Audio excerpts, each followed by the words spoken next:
Thank you for coming along with story time with me. I hope you love this book as much as I do. Roxaboxen by Alice McLerran, illustrated by Barbara Cooney. This is a lovely book about imagination. I love this one.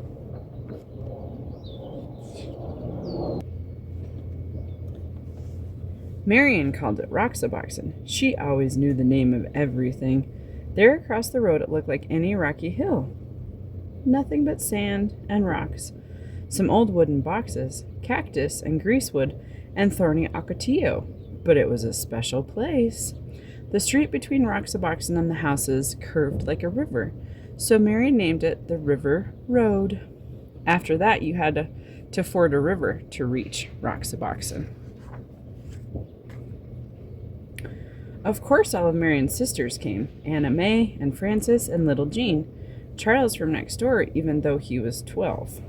Oh, and Eleanor, naturally, and Jamie with his brother Paul. Later on, there were others, but these were the first. Well, not really the first. Roxaboxen had always been there and must have belonged to others, long before. When Marion dug up a tin box filled with round black pebbles, everyone knew what it was. It was a buried treasure. Those pebbles were the money of Roxaboxen. You could still find others like them if you looked hard enough. So some days became treasure hunting days, with everybody trying to find that special kind. And then on the other days, you might just find one without even looking. See, they're all looking for treasure. They found some, and she found some. He's got lots. A town of Roxaboxen began to grow, traced in lines of stone. Main Street first, edged with the widest ones, and then the houses. Charles made his of the biggest stones. After all, he was the oldest. At first, the houses were very plain, but soon they all began to add more rooms. The old wooden boxes could be shelves or tables or anything you wanted. You could find pieces of pottery for dishes. Round pieces were best. Doesn't this look like a fun place to play? I would have loved Roxaboxen when I was little. Later on, there was a town hall. Marion was mayor, of course. That was just the way she was. Nobody minded. Can you hear the squirrels listening to the story with me?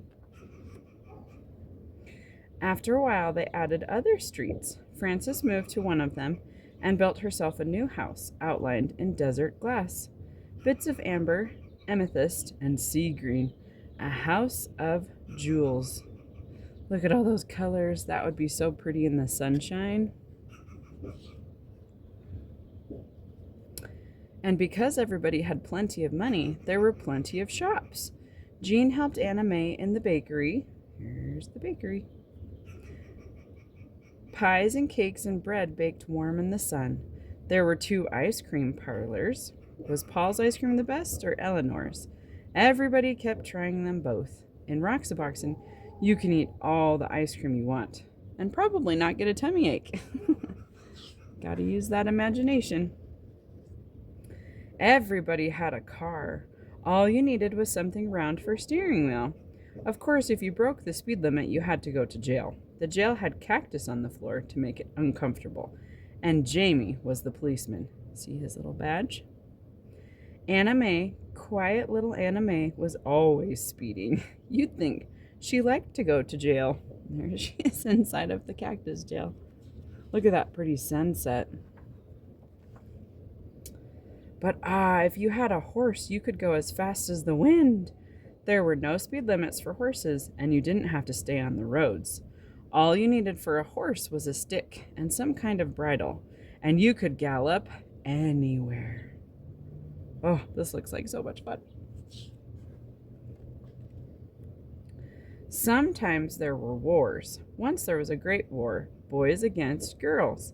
Charles and Marion were the generals. The girls had Fort Irene, and they were all Girl Scouts. The boys made a fort at the other end of Roxaboxen, and they were all bandits.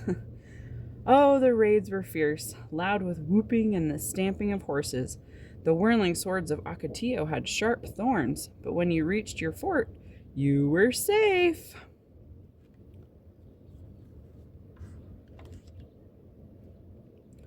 Roxaboxen had a cemetery in case anyone died, but the only grave in it was for a dead lizard. Each year when the cactus bloomed, they decorated the grave with flowers. Oh, that's quite a fancy grave for a little lizard.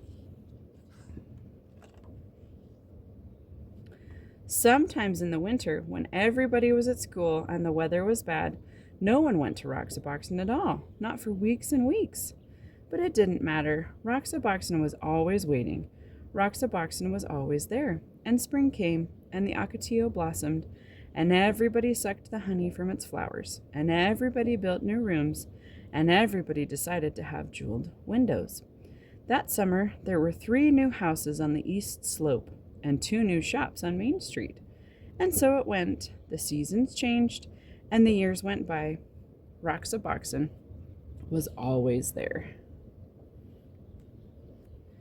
The years went by, and the seasons changed, until at last the friends had all grown tall, and one by one they moved away, to other houses, to other towns. So you might think that was the end of Roxaboxen, but oh no.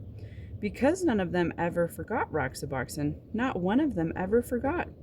Years later, Marion's children listened to stories of that place and fell asleep dreaming dreams of Roxaboxen. Gray-haired Charles picked up a black pebble on the beach and stood holding it, remembering Roxaboxen. More than 50 years later, Frances went back and Roxaboxen was still there. She could see the white stones bordering Main Street, and there, where she had built her house, the desert glass still glowed, amethyst, amber, and sea green. This is based on a true story. I'd like to read this to you. On a hill on the southeast corner of 2nd Avenue and 8th Street in Yuma, Arizona, there's a place once known as Roxaboxen. The events in this book really happened to Alice McLerran's mother. With the aid of her mother's childhood manuscript, the memories of relatives, and letters and maps from the former inhabitants of Roxaboxen, Alice McLerran was able to recreate that magical world as if she had played there herself.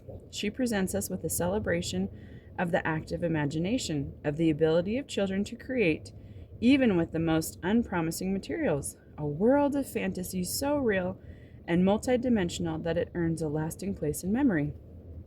Artist Barbara Cooney saw Roxaboxen as one of her toughest assignments yet, constructing a magical world out of something that wasn't there. She made 2 trips to the desert, where she found a small tan hill dotted with stones and rocks, a scattering of desert plants, and now lots of broken glass and an old car chassis. But accompanied by Alice McLerran's 80-year-old Aunt Frances, former Roxaboxenite, the magic and spirit of Roxaboxen began to emerge, a magic found in the minds and hearts of the children who played there. Isn't that a fun book? Oh, I love imagination. My siblings and I used to play around some rocks by our house when we were little, and I have the most fond memories playing outside. We literally lived outside. I hope you enjoyed this book. Happy reading!